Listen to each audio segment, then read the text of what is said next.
Can a person from the United States retire in Cuba?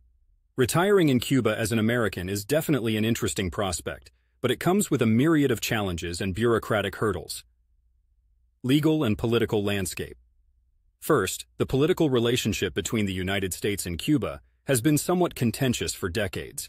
The embargo that the U.S. has had in place since 1960 can make many aspects of living in Cuba difficult for an American. You cannot simply move there and buy property. It requires navigating complex legal restrictions, residency, and visas. Technically, an American can retire in Cuba, but you'd need to secure the proper visas and residency status. It isn't straightforward. You might need to enter on a tourist visa initially, and then work through immigration to achieve residency status, which can take some time and involves dealing with Cuban bureaucracy. Financial considerations. You have to consider financial logistics too.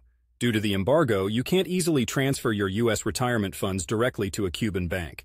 Many retirees choose to use banks in other countries as intermediaries to handle their funds. This can add a layer of complexity to your financial management. Healthcare and quality of life. Cuba is known for having a decent healthcare system compared to many other Latin American countries. However, while basic care is accessible, specialized treatment may not be as readily available as it is in the United States.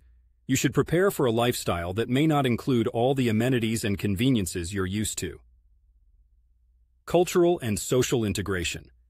Cuba is culturally rich and has a slow-paced, relaxed lifestyle that can be very appealing for retirees.